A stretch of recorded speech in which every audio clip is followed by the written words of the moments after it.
1er janvier 2009, Iceman entrait dans la légende sur le lac de Desert Sol. On voit qu'il n'a pas beaucoup changé en un an, toujours de la glace. Un peu de neige aujourd'hui. Nous sommes donc le 6 janvier 2010. Nous allons à la rencontre à nouveau d'un de ces sportifs de l'extrême. Alors il a choisi comme pseudo Snowman, donc on va le découvrir un petit peu plus en avant. Donc il nous propose voilà son défi du jour, qui je l'espère sera capable de réaliser.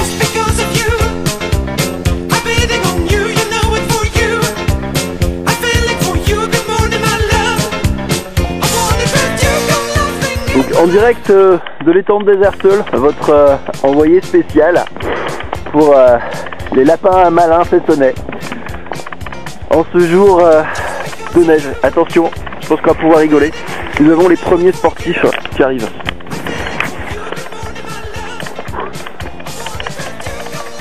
Ça va, vous avez mis des crampons?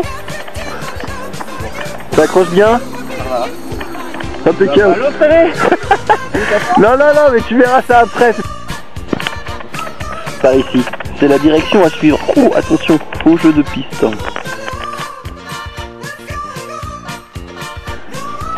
Tesson Sévigné, un 6 janvier 2010, après l'année 2009, l'année 2010, l'année du vice, l'année de la glisse.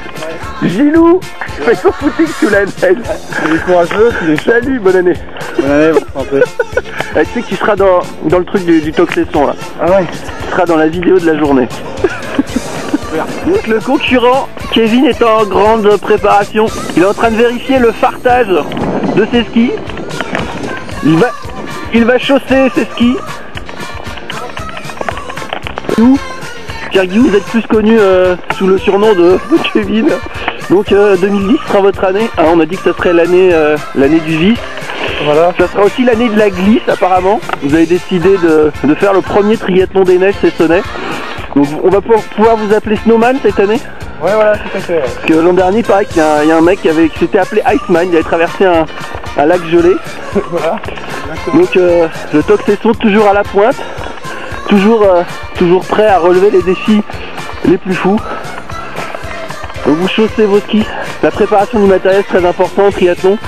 Ça, nos entraîneurs chéris nous l'ont toujours répété. Donc vous avez prévu quoi comme ravitaillement? On m'a parlé d'un pack de Heineken qui traînait du côté de l'aire de transition. Voilà. Vous pouvez me confirmer cette information? Exactement. Impeccable, d'accord. Alors là vous êtes en plein échauffement.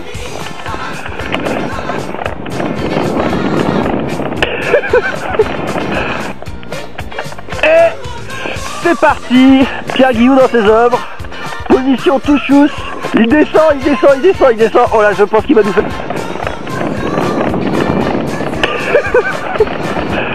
Le plus dur va être de virer. Voilà, continuez. Ouais, transition. Attends, tu peux enlever mon bonnet. Alors la transition, très difficile, hein. Les mains sont froides.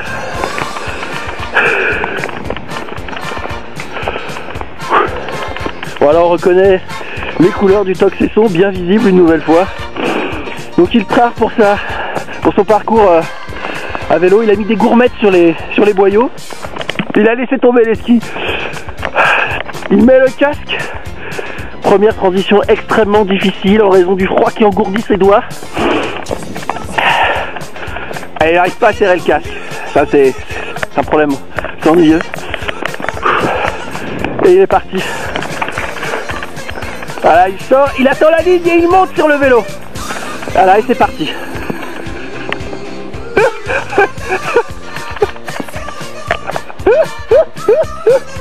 C'est bon.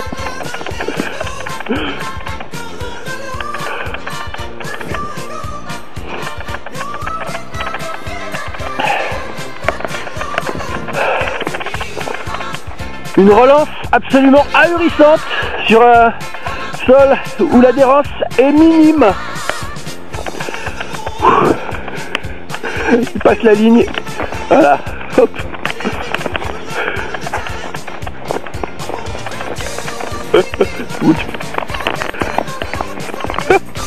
Alors il remonte la piste, c'est ski sur l'épaule, à la manière d'un biathlète.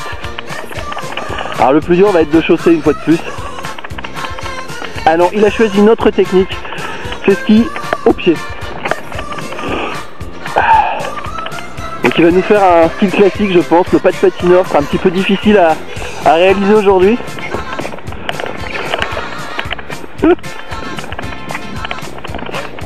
Et oui, en style classique, je pense qu'il est prêt pour les Jeux de Vancouver. Attention, attention, attention. Danger.